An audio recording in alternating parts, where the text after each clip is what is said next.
Hello everyone, and welcome back to another video after literally 2 years. I took a long break from everything beauty related if you couldn't tell, but I am finally kind of getting back in the groove of things, and I decided to start things off with this kind of semi-tutorial and just kind of like a video for fun. I'm doing two different eyeshadow looks in one.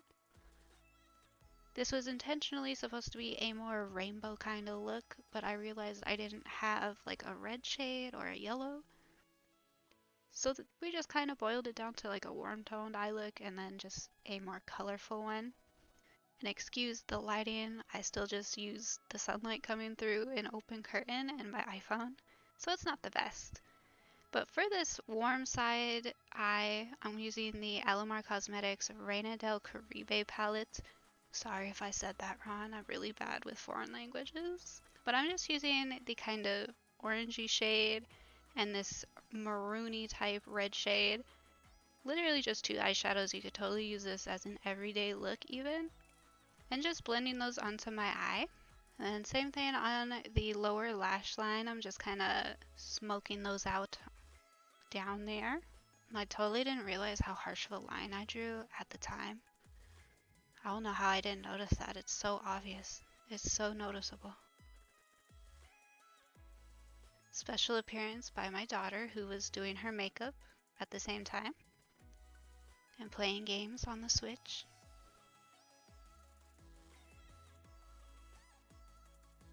And for the inner corner highlight and the brow bone highlight on this eye, I'm going in with my Nicole Concealio and Violet Voss collaboration palette, and I'm using this golden shimmery shade called LA.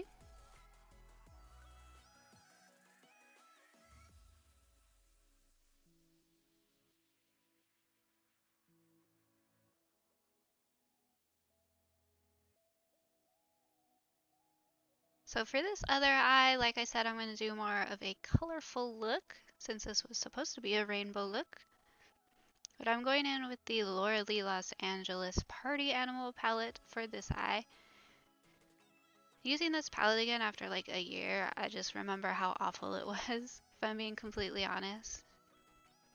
Just first of all, look at how just so unpigmented this light blue shade is. Even though I pack it on, once it gets blended out, it really blends into like nothing. It just disappears. This palette is probably the biggest disappointment ever, but it's the only palette I have with colorful shadows, so you know, I gotta make it work. This dark blue shade really just had me wanting to wipe this entire look off and just scrap it, because I would apply it in one spot but it would not blend over the lid, so I would have to go back in the other spots and put on more color, and it was just like, it was like I was playing tag with my eyeshadow. Like, oh, this spot is it, and then I went to another spot and it was it, and then I had to go visit another spot and make it. And I just had to keep reapplying and blending to make it all even and opaque. And it just made me remember just how disappointed I was when I got this palette.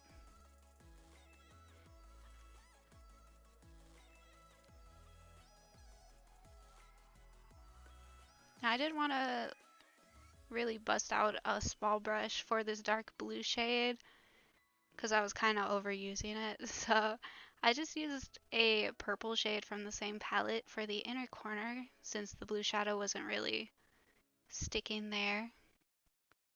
I mean, I used kind of a big brush anyway, that might be my fault, but still, I was so overusing this eyeshadow, I just was like, let me put purple here.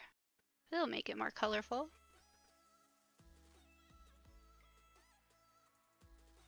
And I initially wanted to put pink on this eye, but I think I was just so kind of over the blue shadows that I totally forgot, and I just used the same shadows on the top for the bottom lash line. So those blue colors and this purple. And for the inner corner highlight and the brow bone highlight for this eye, I'm going in with my Nicole Concealio palette again. And I'm using like this duochrome kind of shade. called NYC. It looks white, but once you apply it, it definitely has like a purple shimmery cast to it. It's really pretty. It's actually like one of my favorite shades to use as a highlight. Also, I don't know why I picked this brush specifically for my brow bone highlight. I realized halfway, I was like, this is not the brush I should have picked. But I had already committed and I didn't want to wash an extra brush, so I just rolled with it. I'm so mean to myself. So for lashes, I am using these Eyelure lashes in the style number 126. These have always been like my favorite lashes ever since I got comfortable wearing bigger lashes. But like I said, it's been like a year since I've done my makeup.